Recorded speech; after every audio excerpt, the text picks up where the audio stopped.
دابا غادي نعرفو كيفاش تولد السيد المسيح. تخيل معايا كتفتح كتاب مكتوب هادي آلاف السنين وكتلقى فيه تفاصيل دقيقة على شخص غادي يتولد قرون من بعد. شكون هو، فين غادي يتولد، ومن شكون وكيفاش غادي يموت.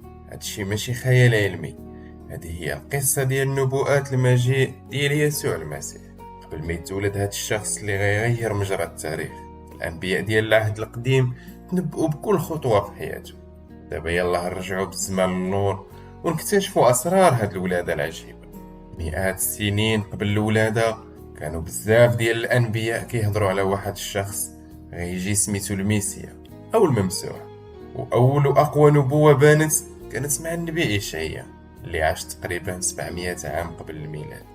إشعياء قال واحد الجملة اللي صدمت كاع المفسرين في ذاك الوقت.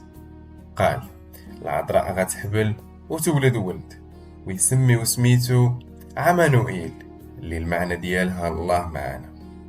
ماشي غير هادشي، إشعياء وصف حتى الطبيعة ديالو وقال عليه أنه غيكون رئيس السلام.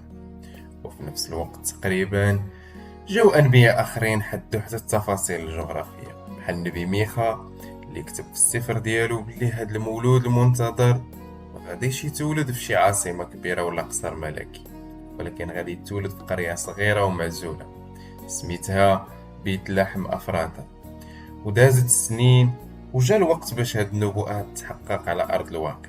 بداية كانت في مدينة الناصرة، فاش بان الملاك جبرائيل للعذراء مريم بشرها باللي غتحبل بقوة الروح القدس وتولد ولد وتسميه يسوع. لكن الرحلة ما كانتش سهلة في مرة. في الأيام الأخرى ديال الحمل ديالها صدر أمر من الإمبراطور الروماني أغسطس قيصر باش يدار إحصاء لكاع السكان.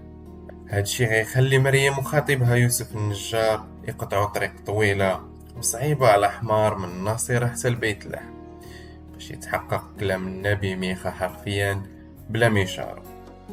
فاش وصلوا لبيت لحم كانت المدينة عامرة بزاف، فيها الزحام، ملقاو حتى شي بلاصة ولا دار فين يجلسوا.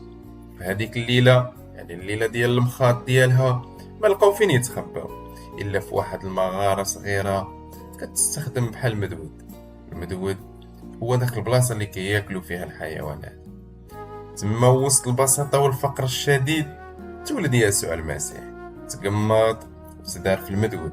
وفي ديك الليلة وقعت حاجات غريبة، بانت جوقة من الملائكة للرعاة البساط اللي كانوا في الخلا كيبشروهم بالفرح العظيم. بان نجم غريب وفوق القياس في السماء، وخلى المجوس اللي هما حكماء من الشرق باش يجيو من بلاد بعيدة ويقدموا ليه هدايا ملوكية بحال الذهب واللبان. وهكذا كانت الولادة اللي بدلت التقويم ديال العالم كامل، اللي قسمت التاريخ ما قبل الميلاد والما بعد الميلاد. ولادة بدات بنبوءات قديمة وتحققت بمدود بسيط. المرة الجاية غادي نشوفوا كيفاش كبر هاد الطفل وشنو هي المعجزات الأولى اللي دار وصدمت كاع الناس في هذاك الوقت.